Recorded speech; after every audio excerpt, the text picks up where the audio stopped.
आवाज जा रही है? Good morning. Can you hear me?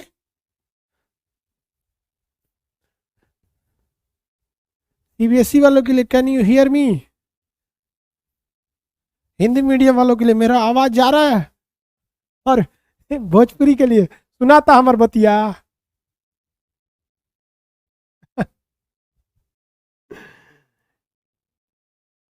ए भैया, ये हिस्ट्री होगा, इसके बाद बायोलॉजी होगा। वो आप लोगों को थोड़ा सा तकलीफ हो रही है, 1-2 दिन और होगा टाइमिंग को लेके इधर उधर। रीजन क्या है कि आपका जो स्पीड और क्वालिटी ऑप्शन गायब हो गया था, वो धीरे धीरे करके अपडेट हो रहा है। तो जिस वक्त में वो उस पर वर्क हो रहा होता है उस वक्त में क्लास नहीं हो सकती, इसलिए उठा के उसको कभी 12 बजे कभी 11 बजे भेजा जा रहा है। समझे? बंगाली में? बंगाली में कैसे बोलते हैं? कोथाई कोरबेन मतलब Bengali I don't know Bengali. चलो भैया, हिस्ट्री बता रहे थे। हाँ, हिस्ट्री। हिस्ट्री में हमने आपको गुलाम वंश के बारे में बताया था। कौन सा वंश? गुलाम वंश। गुलाम वंश 1206 से 1290 तक में यह शासन किया था। गुलाम वंश 1206 से 1290 तक इन्होंने शासन किया। बहुत लंबा नहीं कहेंगे, लेकिन बहुत छोटा भी नहीं था भाई। इसके बाद से 1290 से फिर आगे आएगा 1320, फिर आगे 1414, ऐसे करते करते बड़ी वंश आएंगे सब। तुम सबको जब आते जाएंगे सब तो पढ़ते जाएंगे। अभी मेनली हम लोग गुलाम वंश देखते हैं। गुलाम वंश के पहले शासक कुतुबुद्दीन ऐबक। कुतुबुद्दीन ऐबक। चलो भाई देखो ध्यान से कुतुबुद्दीन ऐबक के बारे में। कुतुबुद्दीन ऐबक जो थे, ये गुलाम वंश के पहले शासक। इनकी मृत्यु घोड़ा खान दिया था, ये हो गया था। इनके बारे में हमने बहुत चीज़ बताई थी कुतुबुद्दीन ऐबक के बारे में। मोहम्मद गोरी का गुलाम था। मोहम्मद गोरी का क्या था? गुलाम। पहला चीज भैया, मोहम्मद गोरी का गुलाम था। इसने कभी भी खुद को राजा या सुल्तान की उपाधि धारण नहीं किया, बल्कि सिपाह सलार। सिपाह सलार मतलब राजा का खास देख रेख जो था, उसकी उपाधि धारण किया। इसने राजा या सुल्तान की उपाधि धारण नहीं किया। इसने अपनी राजधानी लाहौर को ही रखा, और मरने के बाद इसका मकबरा कहाँ रह गया? लाहौर में ही रह गया। दूसरा, इसने राजा बनने के लिए या राजा की कुर्सी पे बैठते वक्त जो काम करना चाहिए, वो सारे कामों को इसने नहीं किया था। वो बहुत ज्यादा काम को इसने नहीं किया था। इसलिए इसको मुगल गुलाम वंश का रियल किंग या वास्तविक शासक नहीं कहा जाता है। इसने हालांकि बहुत सारे सुधार भी इसने किए थे। इसे कुरान खान कहा जाता था, पढ़ा चुके हैं, क्योंकि कुरान याद था, कुरान खान कहा जाता था। हातिम क्यों कहा जाता था? हातिम क्योंकि यह गरीबों को काफी दान देता था। लाख बक्स क्यों कहा जाता था? लाखों रुपए दान दे देता, लाख बक्स कहा जाता था। बक्स, लाख बक्स कहा जाता था। इसके गुरु का नाम क्या था? बख्तियार काकी। बख्तियार काका लिख दिए थे कल, बख्तियार काकी, जिनके याद में इसने क्या बनवाया था? कुतुब मीनार बनवाया। कौन सा मीनार बनाया? कुतुब मीनार बनवाया था। ध्यान से समझिएगा, कुतुब मीनार ये अपने गुरु बख्तियार काकी के याद में बनवाया था। लेकिन जब 2 फ्लोर ही बना था, पूरा कंप्लीट नहीं बना था, तभी इसको घोड़ा खान दिया। 1210 ईस्वी में इसकी मृत्यु हो गई थी। ठीक है, इसको कौन खान दिया? घोड़ा खान दिया था यहाँ पर। तो इसकी मृत्यु बहुत जल्दी हो गई, ये बहुत लंबा शासन नहीं किया। तो इसके बचे हुए कुतुब मीनार का काम पूरा कराने का काम किया था इल्तुतमिश। पूरा कराने का काम किसने किया? इल्तुतमिश। लेकिन उस जब तुगलक वंश का शासन आया था, तो तुगलक वंश के शासनकाल में बिजली उजली गिरने की वजह से काफी क्षतिग्रस्त हो गया था कुतुब मीनार। तो कुतुब मीनार को रिकंस्ट्रक्शन करने का काम फिरोज शाह तुगलक ने किया था। फिरोज शाह तुगलक ने उसके ऊपरी मिलजिल पे जब बिजली वगैरह गिर गई तो उसको रिकंस्ट्रक्ट करके थोड़ा सा डेकोरेट किया था। तो इसको दोबारा उसने थोड़ा सा निर्माण कराया था, कुतुबुद्दीन ऐबक के बाद इल्तुतमिश, उसके बाद फिरोज शाह तुगलक। लेकिन अलाउद्दीन खिलजी आया तो इतना बड़ा जरतुआ था अलाउद्दीन खिलजी। अलाउद्दीन खिलजी सोचता था आज सोच रहा हमारा नाम होगा, तो उसने अपने इंजीनियरों को बुलाया और कहा कि कुतुब मीनार के बगल में एक और कुतुब मीनार बनाओ। तो देखो भैया, ये कुतुब मीनार से बड़ी रोचक रोचक चीजें जुड़ी हुई है। निर्माण किसने कराया था? ऐबक ने। इल्तुतमिश ने क्या किया? इल्तुतमिश ने क्या किया? कंप्लीट कराया। फिरोज शाह तुगलक ने क्या किया? उसके ऊपर जब बिजली गिर गई थी तो दोबारा बनवाया। अब अलाउद्दीन की बात करते हैं। अलाउद्दीन, अलाउद्दीन खिलजी की बात करते हैं। किसकी बात करते हैं? अलाउद्दीन खिलजी की। अलाउद्दीन खिलजी कहा कि भैया मेरा कुतुब मीनार ज्यादा ऊंचा होना चाहिए, इस कुतुब मीनार से भी ऊंचा मीनार बनवाओ। तो इसने कहा कि अलाउद्दीन खिलजी को सबसे ज्यादा भरोसा मलिक काफूर के ऊपर था। कहा कि तुम भी बनाओ। मलिक काफूर था ससुरा सेनापति। अब वो किसी सेनापति को आप दे दीजिएगा ब्रिज बनवाने के लिए या बिल्डिंग बनाने के लिए, इंजीनियर ना बनाएंगे सर। ये बैला बनाया, नीचे से ऊपर तक एक के मोटाई रखा। इतना ऊपर जाने के बाद कह रहा है कि महाराज बहुत ऊंचा नहीं जा पाएगा, इसको छोड़ दीजिए। तो अलाउद्दीन इसका प्रतिद्वंद के रूप में अलाई मीनार बनवाना चाहता था, लेकिन सक्सेस नहीं हुआ। अलाई मीनार बनवाना चाहता था बट सक्सेस नहीं हुआ। तो कुतुबुद्दीन ऐबक के बारे में ये चीजें याद रखेंगे। समझ में आ गया? हाँ आधा है, हाँ भैया आधा है। हमारे माथे पे क्या हुआ है? कुछ तो नहीं हुआ है। अरे जब हमको भगवान बना रहे थे ना, तो ढलैया जो किए थे माथा का, ये ढलैया थोड़ा सा ऊपर नीचे कर दिए थे, तो वही रोशनी पड़ता है तो लगता है थोड़ा सा ये हो गया। ठीक से पुट्टी नहीं मारे थे, टारगेट बैच में बना दिए हमको। समझ में आ गया? किसी किसी को अस्थिर बनाते हैं, हमको जल्दबाजी में बना दिए। वैसे ढलैया वलैया ठीक ठाक से नहीं किए थे, वही थोड़ा सा ऊपर नीचे हो गया। तू कहता है कि क्या हो गया है माथा पे? कुछ नहीं हुआ। माथा के अंदर देखो ना क्या चीज है। माथा बाहर से खराब है बट अंदर से ठीक है। भगलोल कहता है माथा पे क्या होगा? सीबीएसई बोर्ड का होगा ये, इधर खकोरता है। इनसे कोई फुंसी निकल जाएगा, ओ माय गॉड, लेजर से ऑपरेशन करा देते हैं। यहाँ पे पिंपल्स निकल गया, लेजर से करा, लेजर से करा। इधर देखो ध्यान से, ये वाला जो कुतुब मीनार था बनवाया किसने? कुतुबुद्दीन ऐबक ने। पूरा कंप्लीट कराया इल्तुतमिश ने कराया। दोबारा उसका रिकंस्ट्रक्शन फिरोज शाह तुगलक ने कराया। उसका प्रतिद्वंदी यानी उसका डुप्लीकेट बनाने की कोशिश किया अलाउद्दीन खिलजी ने। उसका नाम क्या रखा? अलाई मीनार, लेकिन कंप्लीट नहीं बन पाया।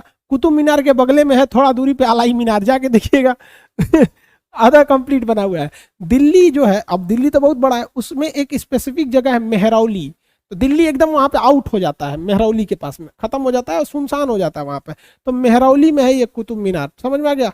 इसने एक मस्जिद बनाई थी, बताइए मस्जिद का नाम बताइए। दिल्ली में ही एक मस्जिद बनाया था जिसका नाम था कुब्बतुल इस्लाम मस्जिद।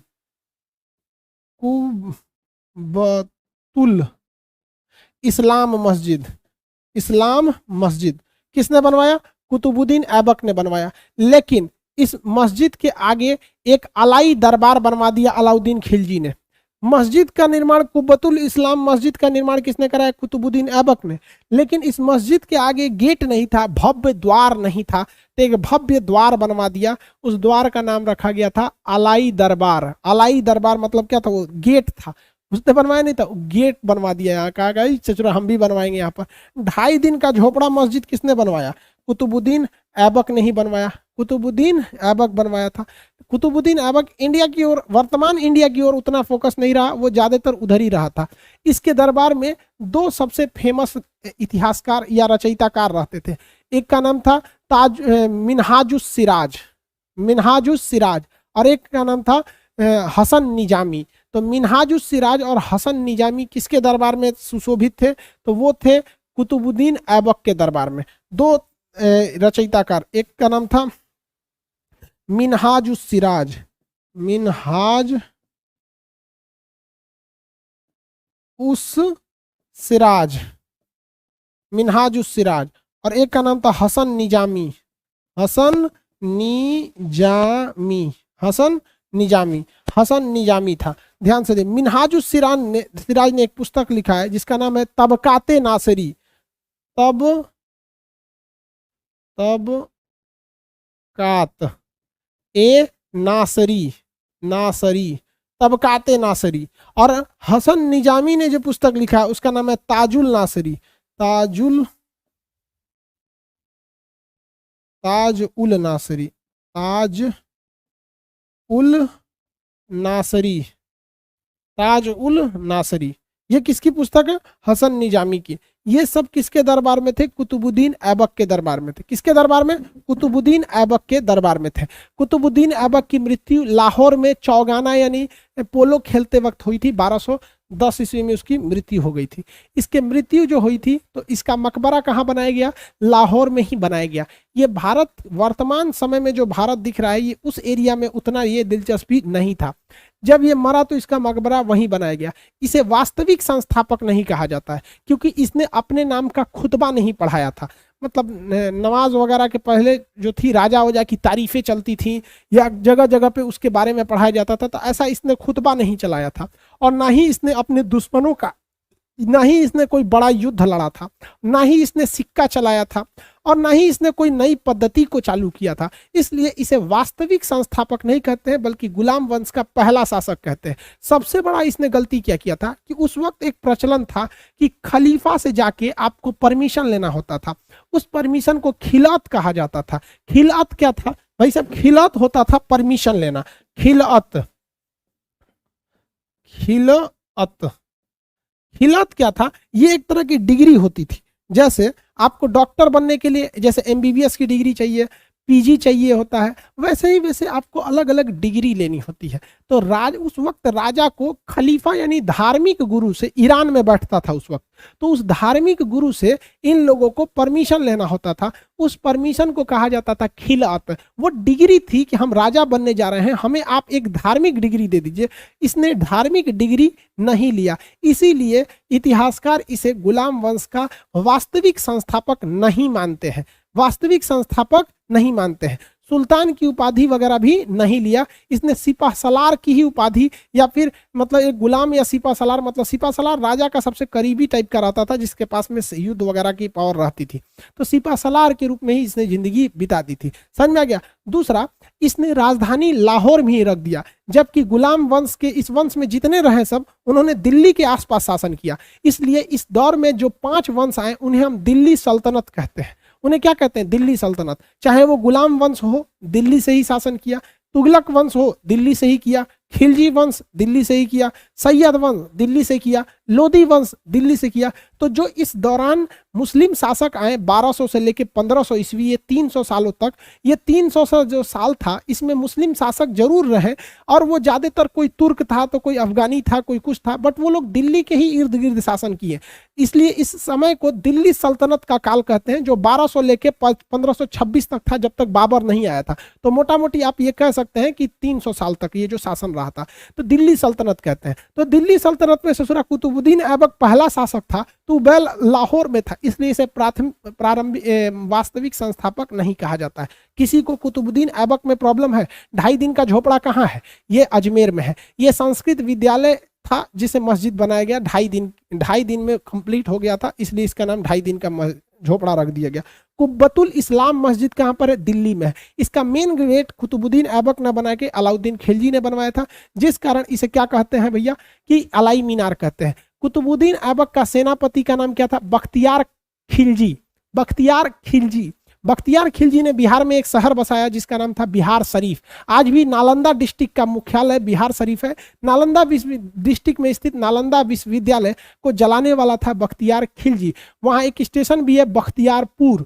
आगे बढ़ते हैं, इसके गुरु जी का नाम था बख्तियार काकी। इसके गुरु के याद में इसने बनवाया कुतुब मीनार, लेकिन कंप्लीट होने से पहले 1210 में लाहौर में चौगाना पोलो खेलते हुए गिर गया, घोड़ा खान दिया, मर गया। तो कुतुब मीनार के बचे हुए काम को पूरा कराया इल्तुतमिश ने। इल्तुतमिश के बाद इसके बाद तुगलक वंश आया, तो तुगलक वंश के समय में क्या हुआ, यहाँ पर बिजली गिर गया। बिजली गिरने के कारण इसका क्षतिग्रस्त हो गया, तो फिरोज शाह तुगलक ने दोबारा इसका रिकंस्ट्रक्शन कराया। लेकिन अलाउद्दीन खिलजी जरतुआ था, वो बगले में बना रहा था अलाई मीनार, लेकिन कंप्लीट नहीं हो पाया। आर्किटेक्चर में डिजाइनिंग गड़बड़ थी, जो उतना ऊंचा नहीं जा पाया, लेकिन उसका उद्देश्य इससे ऊपर ले जाना था। कुतुबुद्दीन ऐबक के मृत्यु के बाद अगला शासक बना इल्तुतमिश। अगला शासक इल्तुतमिश। किसी को दिक्कत है तो बोला जाए, यहां तक में कोई दिक्कत? खलीफा क्या होता है, धार्मिक गुरु होता है भैया खलीफा।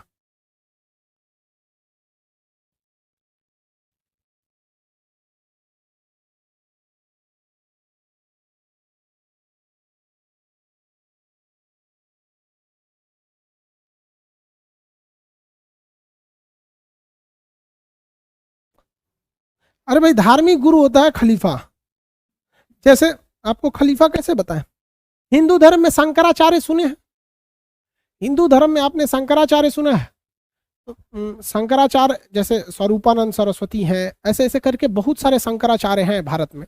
तो एक्चुअली वो लोग को थोड़ा सा धार्मिक जानकारी ज्यादा होती है, इसलिए देखते होंगे शंकराचार्य का जीवन भी देखेगा, वो धार्मिक मतलब वो धार्मिक के रूप में हमेशा दिन रात बैठे रहते हैं, माथा पे तिलक उलक, मतलब उनको धर्म से रिलेटेड जानकारी रहती है और बहुत डीप नॉलेज रहता है।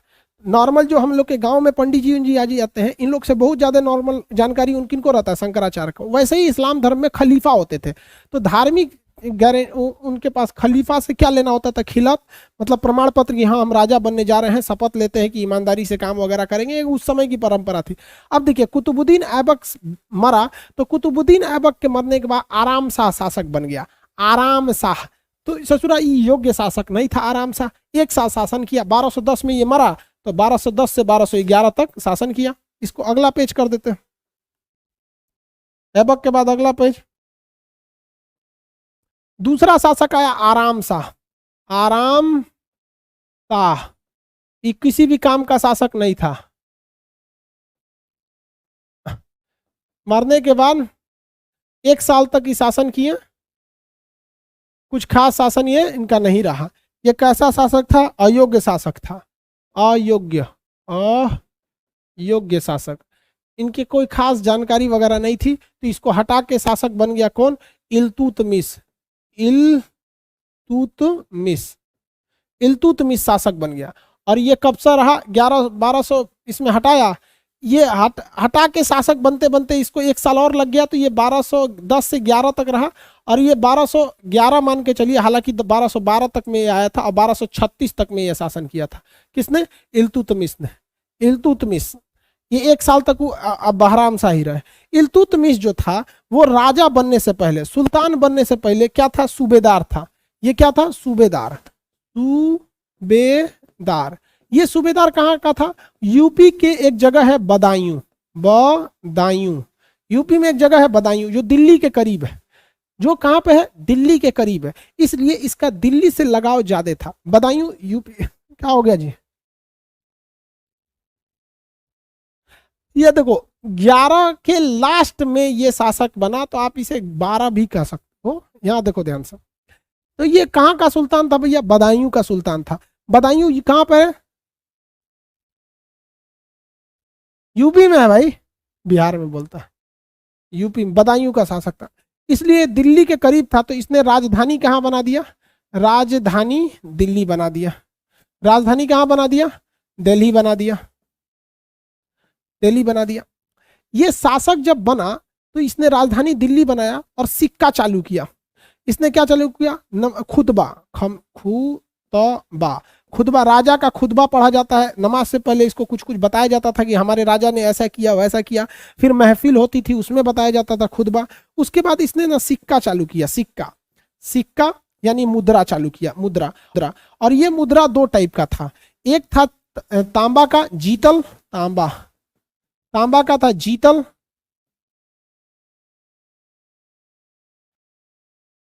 और चांदी का टाका।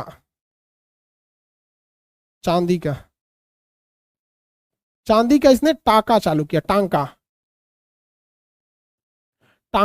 तो इसने 2 मुद्राएं चालू किया था। 2 क्या किया था? मुद्राएं चालू किया था।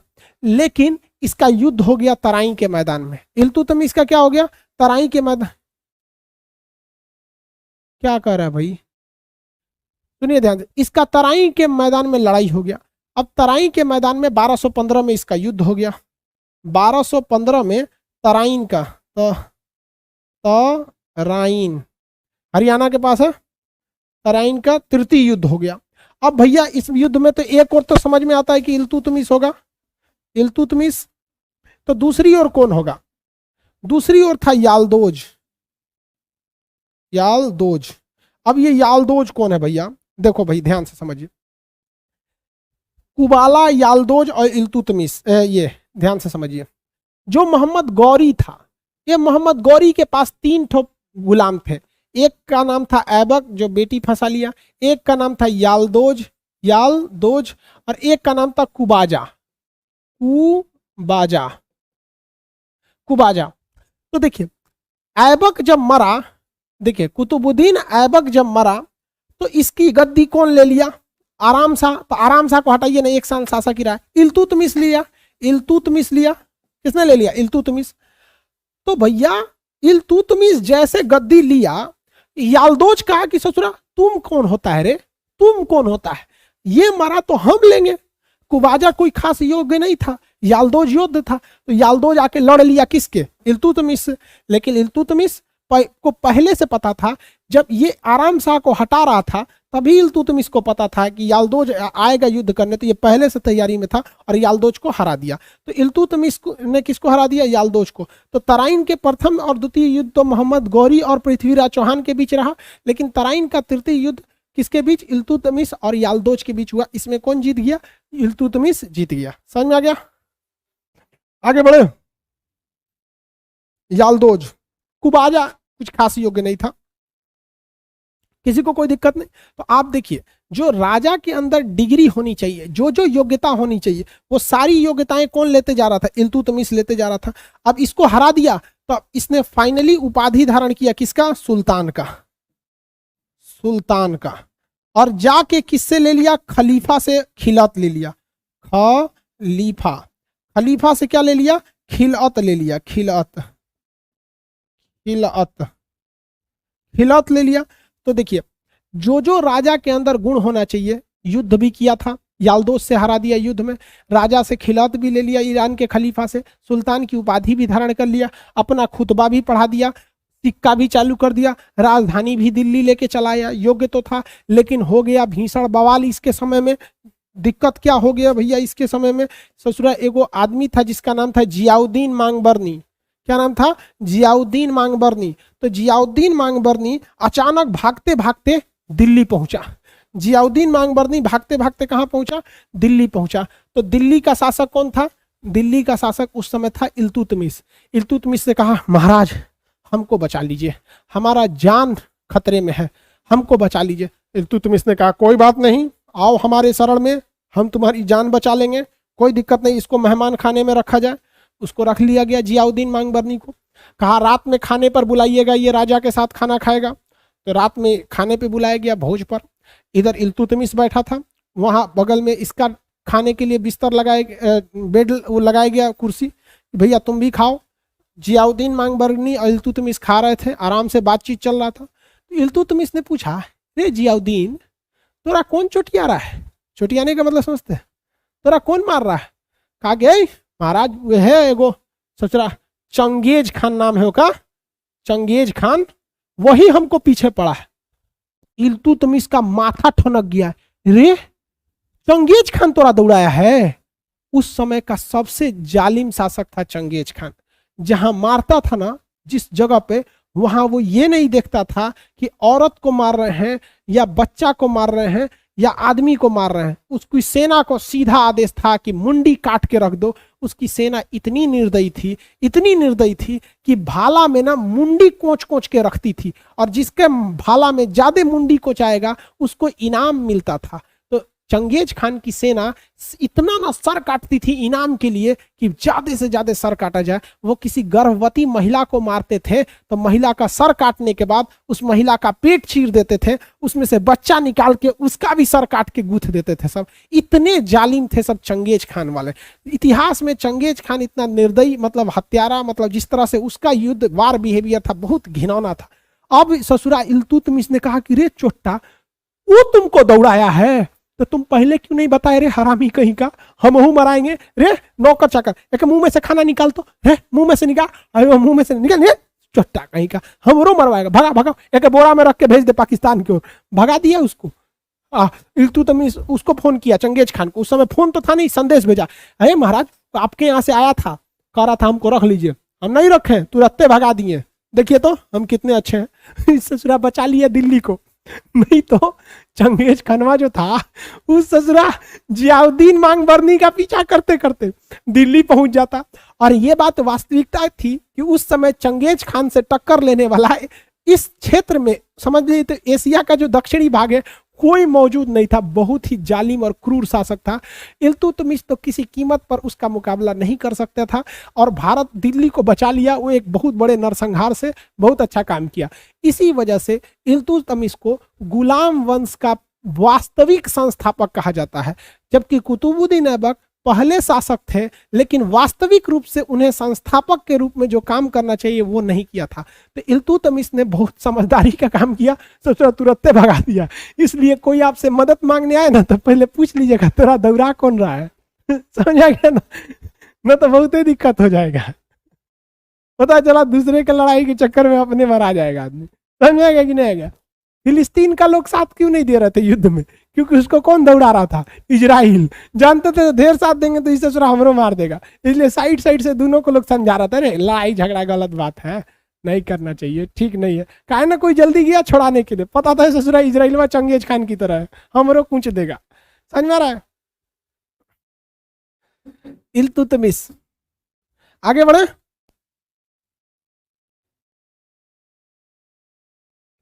चलो भाई, तो ये तो आप समझ में आ गया। इसने अपने जी की इसका पीछा कौन करा? जियाउद्दीन मांगबरनी।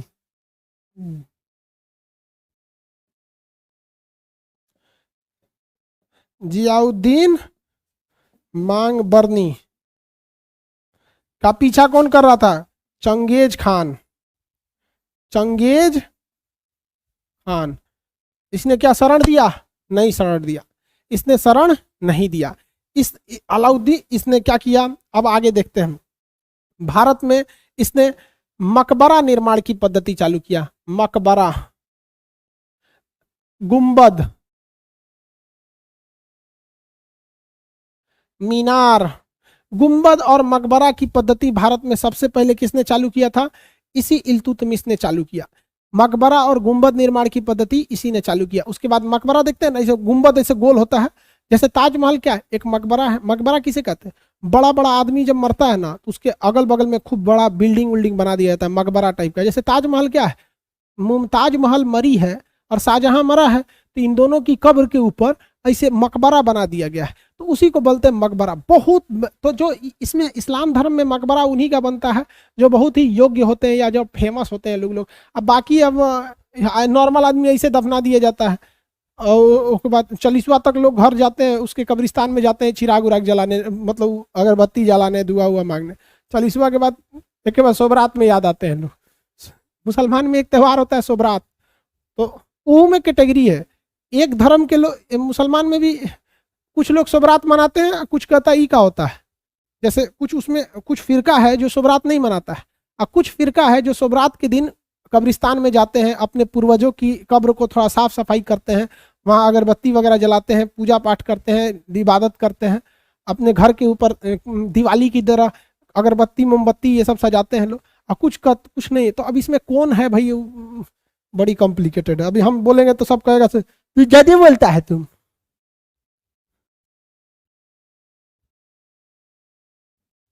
समझ में आ रहा है? सर 40 के बाद भी जाते हैं? हाँ भाई जाते होंगे लोग। देख भाई तुमको हम एक बात बता रहे हैं कोई भी चीज एक औसतन देखा जाता है। अब 40 के बाद अमूमन कोई बहुत कम आदमी जाता है। अब आप जाते हैं, हम ये नहीं कर रहे हैं कि आप जाते हैं तो पूरे लोग जाते होंगे। हम बोल देंगे तो लोग कहेगा कि बता। हम एक लड़का था जो मेरे जान पहचान में मुस्लिम ही था, हम उससे कहे सोबरात नहीं मनाते हो, तो पूछ रहा ही क्या होता है? हम करिए सुसरत नहीं। अब आप बताओ आपको कैसा लगेगा कि क्या आप किसी हिंदू से पूछे दिवाली जानते हो, दिवाली मनाते हो, कहीं का होता है? अजीब टाइप का होता है। तो कई लोग इसमें भी होता है कि कुछ लोग मनाते हैं कुछ नहीं मनाते हैं। मुहर्रम जो होता है इसमें कई फर्क है जो नहीं मनाता है। तो इसमें मकबरा वगैरह भी बड़ी वो सब होता है, कुछ लोग होते हैं कुछ नहीं। आगे समझो, कुछ लोग मतलब मकबरे का विरोध भी करते हैं, इवन इस्लाम में भी कि इस पे चादर नहीं चढ़ाना चाहिए, कुछ लोग विरोध करते हैं। अब भैया कौन है उन लोग, हमारा टॉपिक नहीं है, लेकिन हाँ जो रियलिटी है वो हम आपको बता रहे हैं।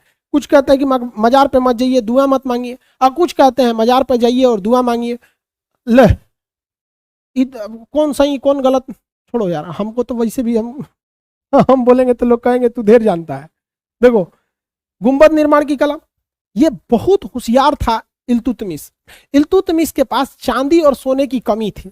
इसने कहा कि अगर हम चांदी और सोने का सिक्का सैलरी के रूप में देंगे तो ये तो दिक्कत हो जाएगा, हम सैलरी नहीं देते हैं।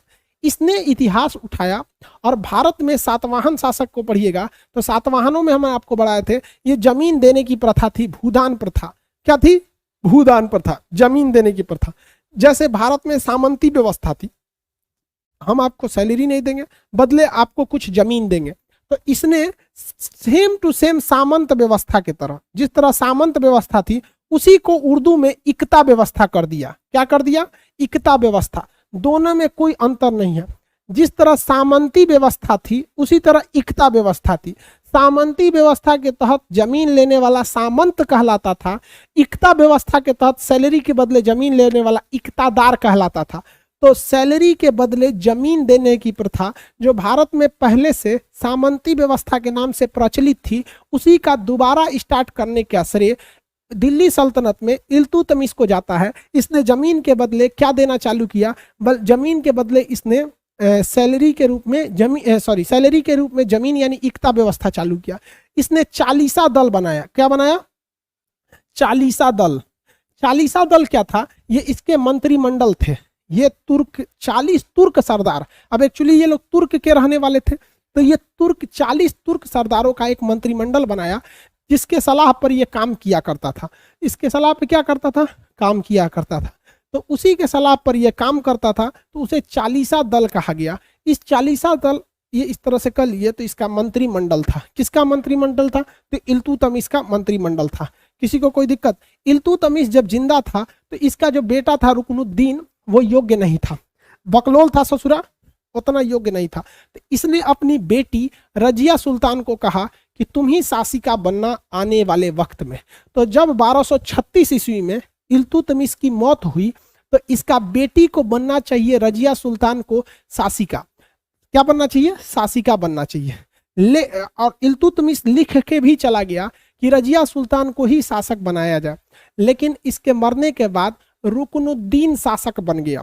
अब ये रुकनुद्दीन जब शासक बना तो रजिया सुल्तान को तो बनाने के लिए पहले ही उसके बाप ने बोल दिया था और ये योग्य भी नहीं था। लेकिन 40 जो सरदार थे ये रजिया को पसंद नहीं करते थे। इस्लामिक कंजर्वेशन, इस्लाम में आज भी कंजर्वेशन बहुत ज़्यादा है, कंजर्वेटिव मानसिकता। आज भी वहाँ महिलाओं को बहुत हद तक आगे नहीं जाने दिया जाता। मतलब आप समझिए कि एजुकेशन के मामले में अगर आप और धर्मों की तुलना करेंगे, और अगर भैया बताएं कि नहीं बताएं, हम न तो अबे कहेगा से तू इस्लाम पे बोलने वाला कौन होता है। खैर छोड़ो, समझो यहाँ पे बाकी धर्मों से अगर तुलना करेंगे तो जो फीमेल एजुकेशन का रेशियो है, जो महिला शिक्षा का जो दर है, वो महिला शिक्षा का दर आज भी मुसलमान में कंपेरेटिवली उनसे थोड़ा सा पीछे है। यही वजह था कि इन लोगों ने 40 तुर्क सरदारों ने कहा कि रजिया महिला है, ये शासक कैसे बन सकती है। तो इसने विरोध किया और रुकनुद्दीन को बना दिया। लेकिन रजिया थी होशियार। रजिया क्या थी? होशियार। इसने कहा कि रजिया के बाबू ये इल्तुतमिश ने एक प्रथा चलाया था। उसमें कहा गया था कि जब किसी को न्याय न मिले तो फ्राइडे के दिन यानी जुम्मा के दिन नमाज के बाद वो लाल कपड़े पहन के मस्जिद के बाहर खड़ा हो जाएगा ताकि लोग उसे इंसाफ दिला सके। तो यही फायदा उठा ली रजिया सुल्तान। जब रुकनुद्दीन को शासक बनाया गया तो रजिया लाल कपड़े में फ्राइडे के दिन मस्जिद के बाहर खड़ी हो गई। मस्जिद में महिलाएं नमाज नहीं पढ़ सकती हैं अकॉर्डिंग टू इस्लामिक रूल। जिस तरह से सबरीमाला मंदिर में महिलाओं का जाना बैन है, बाकी मंदिर में जा सकती हैं, उसी तरह से मुसलमान में महिलाएं मस्जिद में मर्दों के साथ नमाज नहीं पढ़ सकती हैं। उनको पढ़ना है तो अपने पास मतलब महिलाओं का मतलब सब बना के अपना अलग से पढ़े। तो इसने मस्जिद के बाहर लाल कपड़े पहन के खड़ी हो गई। अब उस लाल कपड़े का मतलब था न्याय चाहिए। लोगों को उसने दिखाया कि देखिए इल्तुतमिश ने कहा था कि रजिया बेटा तुम शासक बन जाना, लेकिन इसने 40 गोई बकलोलवा सब उसको बना दिया। सब जनता हो गई रजिया के साथ और अगली शासिका बन गई रजिया सुल्तान। तो दिल्ली सल्तनत की एकमात्र महिला शासिका रजिया सुल्तान, जो बहुत ही योग्य थी लेकिन असफल रही। उसे तुर्क सरदार पसंद नहीं करते थे। वो मर्दों की तरह कपड़े पहनकर टोपी ताबू ये सब पहन उहन के आती थी रजिया सुल्तान। समझ में आ गया कि नहीं आ गया? अब रजिया सुल्तान के बारे में पढ़ेंगे। आप इल्तुतमिश के बारे में समझ गए? किसी को कोई दिक्कत?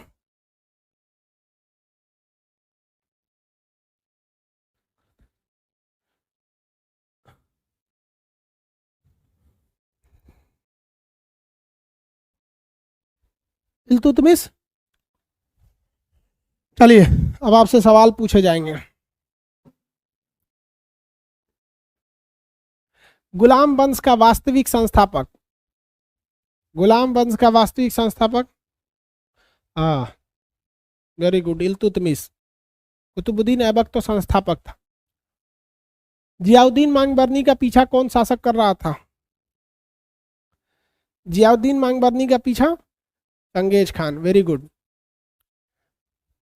तराइन का द्वितीय तृतीय युद्ध 1215 ईस्वी में इल्तुतमिश और किसके बीच में हुआ था? इल्तुतमिश और किसके बीच में हुआ था? तराइन का तृतीय युद्ध, हरियाणा में है तराइन। पानीपत का भी मैदान हरियाणा में ही है। महाभारत का जो लड़ाई हुआ था वो महाभारत की लड़ाई वाला भी हरियाणा में, बहुत मार काट हुआ है हरियाणा में। हाँ यालदोज,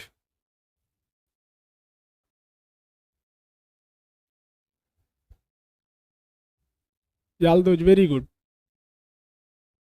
मकबरा और सिक्का का प्रारंभ सबसे पहले किसने चालू किया? मकबरा, सिक्का, खुतबा, ये तीनों चीज दिल्ली सल्तनत में पहली बार किसने चालू किया? इल्तुतमिश ने। सामंती व्यवस्था के समान इल्तुतमिश ने वेतन के बदले जमीन देना प्रारंभ किया। इस व्यवस्था को क्या कहा गया? इस व्यवस्था को क्या कहा गया? इक्ता व्यवस्था, इक्ता व्यवस्था। और इक्ता व्यवस्था के तहत जमीन लेने वाला क्या होता था? इक्तादार होता था। जिस तरह से वहां सामंत होता था, बड़ा सा जमीन हो गया तो राजे को मार देता था, उसी तरह यहाँ इक्ता व्यवस्था के तहत जमीन लेने वाला इक्तादार के पास ज्यादा जमीन हो गया तो कहता था हम यहाँ के राजा हो गए।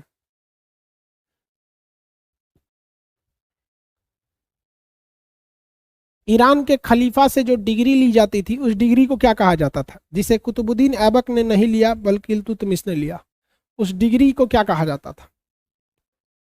खिलत, वेरी गुड। उस डिग्री को खिलत कहा जाता था, खिलत।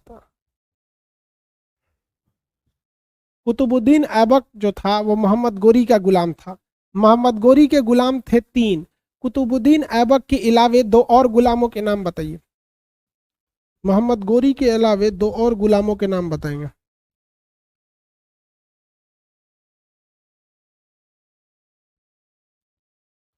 यालदोज और कुबाजा। गुब्बारा नहीं रे बाबू, कुबाजा। यालदोज और कुबाजा, यालदोज और कुबाजा,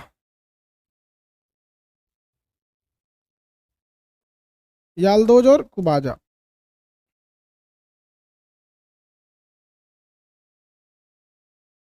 चलो भैया, समझ में तो आ गया आप लोग को। अब आगे रजिया सुल्तान और बलबन, 2 और बच गए सब। इसमें गुलाम वंश में ना कई शासक हुए सब। जो गुलाम वंश था इसमें शासक कई हुए सब गुलाम वंश में, लेकिन 4 शासक ही बहुत गुलाम वंश। बिंदु नहीं ना रहेगा यहाँ पे। इसमें 4 शासक फेमस याद रखेगा। पहला ऐबक, दूसरा इल्तुतमिश, इल्तुतमिश, तीसरा रजिया, रजिया योग्य थी किंतु महिला होने के कारण इसकी असफलता नहीं मिली। चौथा बलबन। पूछता है बलबन का असली नाम क्या था? कुछ नीति समझते हैं? एक रक्त और लौह की नीति, और कुछ नीति वगैरह कुछ याद है?